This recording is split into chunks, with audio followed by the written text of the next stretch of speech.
Let us start the problem which is asked in JEE advanced exam. Okay, I hope you have understand the problem. Now starts our solution. Okay, first condition क्या है? Matrix M inverse equal adjoint double adjoint of matrix. ये हमें यूक्ल दी हुई है. Use the fact. एक fact है matrix का कौन सा? ये M adjoint of M equal M determinant time identity matrix. Okay, this is just a scalar matrix. means product करें अगर हम मैट्रिक्स को उसी के adjoint से तो हमें क्या मिलती है? एक स्केलर मैट्रिक्स मिलती है. ओके, और इसी कंडीशन को हम कैसे लिख सकते हैं? adjoint ऑफ M, क्योंकि हमारा मैट्रिक्स M क्या है?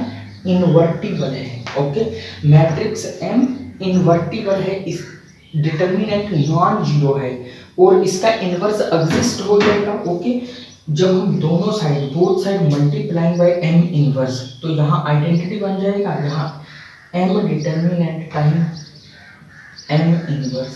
Okay, use this concept here. m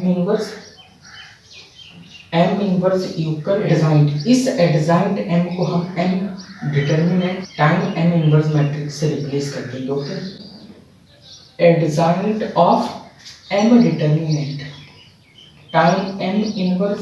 okay, अब मैं आपको एक बात बताता हूँ.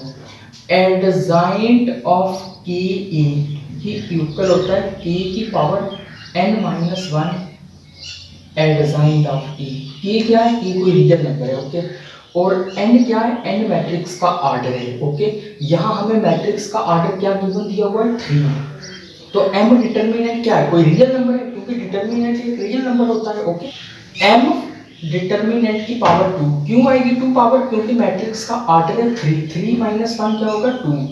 Adjoint of m inverse means m inverse matrix हमारे पास क्या आ चुके हैं? m inverse equal m determinant का square adjoint of m inverse. अब बोथ साइड m इनवर्स को मल्टीप्लाई कर दीजिए m इनवर्स को, तो ये हमारे पास ऐसे आ जाएगा adjoint of m inverse m matrix m inverse matrix. Okay, use this fact. Matrix जब मैट्रिक्स को उसी के एडजॉइंट ऑफ दैट मैट्रिक्स से प्रोडक्ट करें तो क्या आंसर आता है? Determinant of that matrix dot identity matrix. Okay, तो यहाँ हमारे पास ये क्या आ जाएगा? m डिटर्मिनेंट डॉट, इसको किससे रिप्लेस कर देंगे हम? m इनवर्स के determinant dot identity matrix. Okay, I hope you have understood this. Now this is m inverse की दो मैट्रिक्स हैं, सेम मैट्रिक्स हैं, तो सेम मैट्रिक्स प्रोडक्ट होती हैं तो उनका स्क्वायर हो जाता है, क्योंकि ये रियल मैट्रिसेस हैं. ओके, m डिटर्मिनेंट का स्क्वायर, m इनवर्स का डिटर्मिनेंट होता है 1/m determinant dot identity matrix. Okay, और यहाँ से हमारे पास क्या बच जाएगा? m determinant time identity matrix. Okay, तो m क्या है हमारे पास? Non singular. Non singular means m matrix जो इसका डिटर्मिनेंट नॉन जीरो है और m मैट्रिक्स क्या है? इसका इनवर्स एग्जिस्ट होता है, तो m इनवर्स मैट्रिक्स को हम ऐसे भी लिख सकते हैं.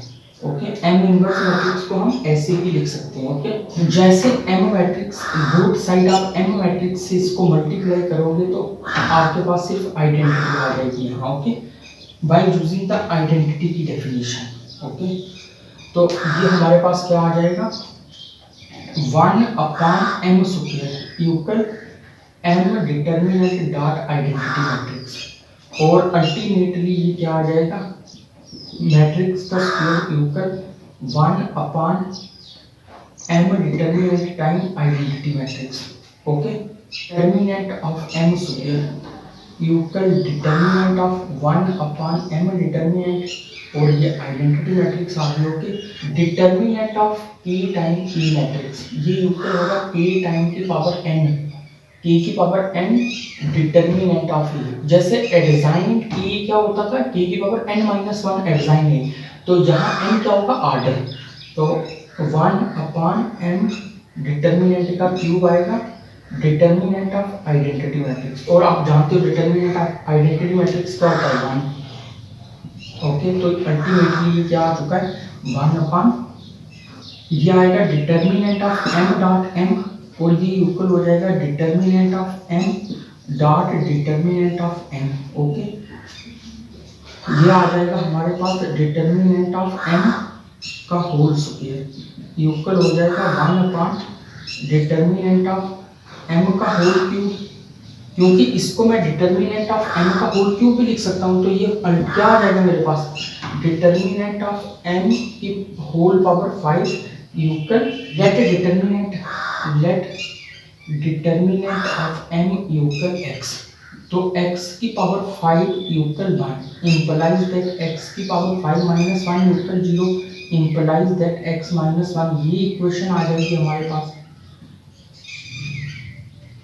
ओके, तो इसके तो रियल सॉल्यूशन नहीं मिलेंगे। ओके, लेकिन इसका ओनली रियल सॉल्यूशन क्या होगा, x equal 1 is only real solution. तो x क्या लेट किया था, डिटर्मिनेंट ऑफ m, तो इसका क्या मतलब कि डिटर्मिनेंट ऑफ m क्या हमारे पास 1। क्लियर, डिटर्मिनेंट 1 m क्या आ चुका है हमारे पास 1।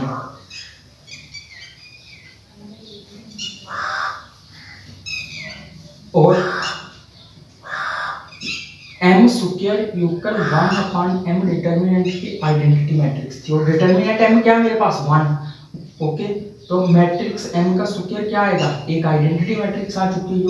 ओके, ये क्या आ चुकी है, अपने आप में एक आइडेंटिटी मैट्रिक्स आ चुकी है, और साथ में m का डिटर्मिनेंट है जो हमारा 1 आ चुका है। ओके, नाउ अब एक ऑप्शन हमें क्या दिया हुआ है, डिजाइन ऑफ m का whole square. Okay, use the fact that, मैं आपको एक फैक्ट बताता हूँ, डिजाइन ऑफ एनी मैट्रिक्स की पावर a की, ये इक्वल होता है डिजाइन ऑफ e की power k। Okay, for every k in n। Okay, ये एक फैक्ट है, use this fact and work on the option 4, but do option 4 a, but does option 4 exactly से। Okay, design of m का whole square क्या आ जाएगा, design of m square. Okay, जो मैंने फैक्ट बताया था वो अप्लाई करेंगे, और m स्क्वायर क्या हमारे पास identity matrix. Okay, it's just a design of identity, और डिजाइन क्या होता है किसी आइडेंटिटी मैट्रिक्स का, आइडेंटिटी इटसेल्फ। ओके, तो ऑप्शन 4 भी हमारा ट्रू हो चुका, option 2, 3 are also true, but about option 1। Okay, m inverse equal design of m। Okay, तो अगर मैं m को ये मैट्रिक्स ले लूं तो तब भी ये कंडीशन सेटिस्फाई हो जाएगी। क्लियर, तब भी ये कंडीशन क्या होगी, सेटिस्फाई हो जाएगी। लेकिन